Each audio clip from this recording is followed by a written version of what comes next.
Seminggu sudah saya pakai Realme C11, saya kok jadi mikir, sepertinya pihak Realme udah mau nurutin omongan netizen. Omongan netizen yang kayak gimana?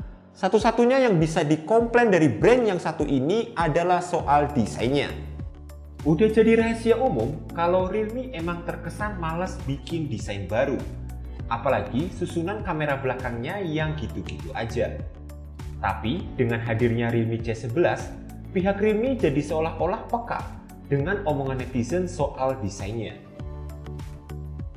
HP ini hadir dengan desain yang lebih fresh, dengan desain setup kameranya yang berbentuk kotak. Lalu sederet dengan setup kameranya ini dikasih aksen garis panjang dan logo tulisan Realme yang ukurannya lumayan gede. Warna yang dihadirkan juga kalem. Yang saya pegang ini warnanya paper gray. Dan satunya lagi ada warna mint green. Walaupun bahan dasarnya masih dari polikarbonat, permukaan backdoornya ini ada konturnya. Jadi bikin feel di genggaman lebih mantap dan gak ninggalin bekas sidik jari. Kalau bagian depannya, jujur saya nggak terlalu berharap banyak. Realme C11 punya layar yang mainstream, dengan gaya water drop buat nampung kamera selfie dan juga earpiece-nya. Bentangan layarnya 6,5 inci, pakai panel IPS dengan resolusi XD+. Walaupun cuma XD+, tapi tingkat kecerahannya sudah terhitung bagus. Di bawah sinar matahari masih kelihatan cukup jelas kok. Untuk kebutuhan kayak nonton video atau sekedar berselancar di sosial media, warnanya masih kelihatan bagus. Dan masih sangat nyaman untuk kegiatan sehari-hari. Varian storage yang saya pakai ini adalah varian basicnya, yaitu RAM 2GB dan internal storage 32GB. Untuk multitasking, 2-3 aplikasi masih bisa berjalan dengan lancar.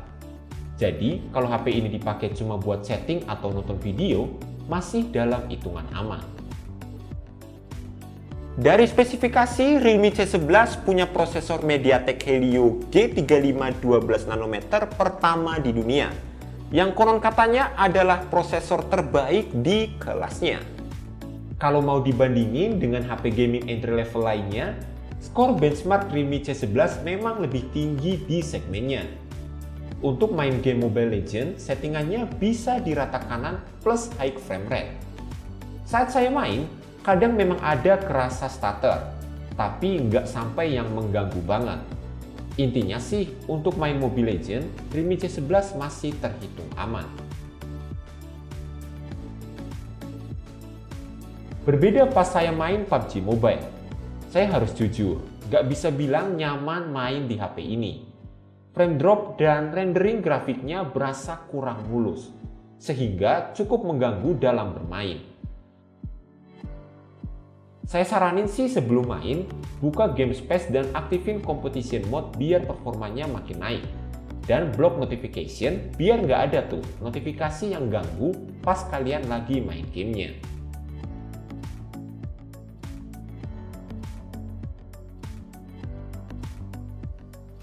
Untuk beberapa kendala dalam bermain game tadi, saya sih bisa maklumin karena Realme C11 bermain di pasar entry level.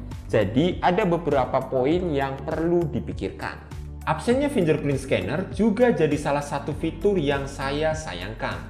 Tapi untungnya masih ada face unlock yang kecepatan dan tingkat keakuratannya bisa diandalkan ketika kita buka kunci layarnya. Terus karena ini adalah HP terbaru dari Realme, otomatis OS yang digunakan adalah Realme UI 1.0 dengan basis Android 10. Di Realme UI ini, saya bisa gonta-ganti ikonnya, fontnya, bahkan ganti home screen-nya. Hadirnya fitur dark mode menjadi salah satu fitur yang menurut saya emang udah seharusnya ada di HP entry level kekinian. Karena berguna banget biar mata kita nggak gampang capek. Dan kalau masih capek juga, tinggal aktifkan fitur kenyamanan matanya aja. Sekarang kita bahas kamera belakangnya.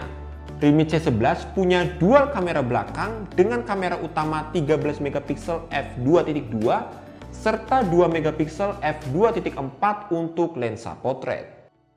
Tampilan menu aplikasi kameranya kurang lebih sama kayak HP Realme yang dulu-dulu. Dan hasil fotonya punya warna yang hampir sama dengan HP entry level dari Realme sebelumnya. Terlihat gonjreng, serta tingkat saturasi dan ketajaman yang tinggi. Yang bikin menarik adalah Realme C11 menjadi smartphone pertama di kelas entry level yang punya mode night scan. Foto yang dihasilkan menjadi lebih terang dan jernih. Itu karena tingkat sharpness yang ditingkatkan, sehingga gambar yang dihasilkan pun menjadi lebih tajam dan meminimalisir efek lens flare yang muncul. HP ini buat dipakai selfie juga udah cukup mumpuni. Ada kamera depan 5 megapiksel yang di mode auto ini tetap bisa aktifin mode XDR, sama nyalain beauty-nya.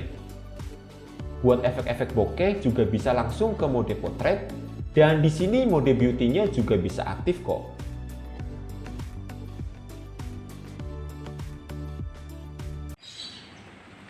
Guys, ini adalah contoh perekaman menggunakan kamera belakangnya Realme C11 dengan resolusi 1080p 30 fps.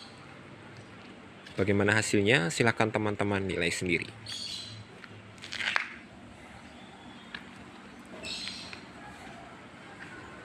Yuk. Oke guys, dan ini adalah contoh perekaman menggunakan kamera depannya Realme C11.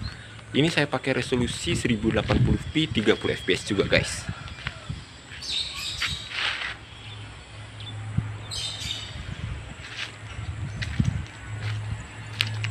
Gimana hasilnya? Silahkan komentar di bawah. Yang nggak ketinggalan adalah soal baterainya. Realme C11 punya baterai jumbo 5000 mAh yang semasa pemakaian saya, HP ini bisa bertahan seharian. Kalau pas bangun tidur jam 7 pagi, saya cabut charger dari HP ini dalam keadaan baterai yang penuh. Sampai jam 10 malam, baterainya masih sisa ya sekitar 20%-an. Ngecasnya agak lama emang, karena outputnya ini cuma di 5 volt 2 ampere alias 10 watt. Ngisi baterai dari 20% sampai 100% itu sekitar kurang lebih 2,5 jaman. Saya rasa emang Realme C11 cocok buat kalian yang lagi nyari HP sejutaan dengan baterai yang awet. Bisa juga buat anak-anak yang lagi nyari HP biar lebih gampang belajar dari rumah.